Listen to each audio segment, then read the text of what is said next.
નમસ્કાર, આપ જોઈ રહ્યા છો નેશન પ્લસ ન્યૂઝ. હું છું આપની સાથે હિતલ ભગત.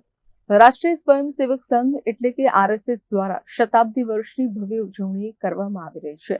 ત્યારે સમગ્ર રાજ્યની સાથે ડભોઈમાં પણ હિન્દુ સંગઠનને એકત્રિત કરવા અને જાગૃતિ લાવવાના હેતુથી એક વિશાળ હિન્દુ સંગઠન મહાસંમેલનનું આયોજન કરવામાં આવ્યું હતું. ઐતિહાસિક નગરી ડભોઈના તમાકુ બાગા ખાતે આજે કેસરી માહોલ જોવા મળ્યો હતો. આરએસએસના શતાબ્દી વર્ષની ઉજવણીના ભાગરૂપે અહીં હિન્દુ સંગઠન મહાસંમેલનનું ભવ્ય આયોજન કરવામાં આવ્યું હતું. આ સંમેલનનો મુખ્ય ઉદ્દેશ્ય હિન્દુ સમાજમાં જાગૃતિ લાવવી અને સંગઠન શક્તિને મજબૂત કરવાનો હતો. આ પ્રસંગે મુખ્ય વક્તા તરીકે સંઘના અગ્રણી વિજય શાહ અને આધ્યાત્મિક માર્ગદર્શક તરીકે ધર્મ ધુરંધર શ્રી માનસરોવર દાસ બાપુ ખાસ ઉપસ્થિત રહ્યા હતા. બંને મહાનુભાવોએ પોતાના પ્રવચનમાં રાષ્ટ્રવાદ અને હિન્દુ જાગૃતિ પર ભાર મૂક્યો હતો. સમગ્ર કાર્યક્રમ દરમિયાન જાગશે હિન્દુ, જાગશે વિશ્વના ગગનભેદી નારાઓથી ડભોઈ ગુંજી ઉઠ્યું હતું. વક્તાઓએ જણાવ્યું હતું કે આવનારા સમયમાં હિન્દુ સમાજની એકતા જ દેશ અને વિશ્વ માટે કલ્યાણકારી સાબિત થશે.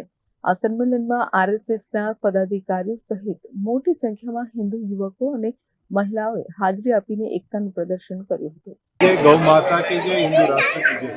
महावीर वस्ती दरगावती नगरी डभोई દ્વારા તમાકુ બગા વિસ્તારમાં વિરાટ હિન્દુ સંમેલનનું ખૂબ સુંદર દિવ્ય અને ભવ્ય આયોજન બદલ તમામ કાર્યકર્તાઓને ખૂબ ખૂબ સાધુવાદ. મોટી સંખ્યામાં ઉપસ્થિત માતાઓ, બહેનો, દીકરીઓ, યુવાનો, વડીલો બધાએ ખૂબ સરસ સનાતન ધર્મની વિચારસરણીની આપલે કરી. ખૂબ આનંદ થયો. સનાતન ધર્મના મૂળ ખૂબ ઊંડા છે, એવા જ રહેશે અને આ બધા જ ઉપસ્થિત રહી અને ખૂબ સરસ રાષ્ટ્ર સેવા, પર્યાવરણ સેવા, ધર્મ સેવાની વાતો કરી. મારી સાથે વિદ્વાન વક્તા એવા વિજયભાઈ શાહ ઉપસ્થિત રહ્યા. ખૂબ ખૂબ રાજીપો, ખૂબ ખૂબ સાધુવાદ. જય શ્રી રામ. મીત માછી, નેશન પ્લસ ન્યૂઝ ડભોઈ. સમાચારોના સતત અપડેટ મેળવવા માટે અમારી નેશન પ્લસ ન્યૂઝની યુટ્યુબ ચેનલને સબસ્ક્રાઇબ કરો, બેલ આઇકન દબાવો અને જોડાયેલા રહો ફેસબુક, ઇન્સ્ટાગ્રામ અને ટ્વિટર પર.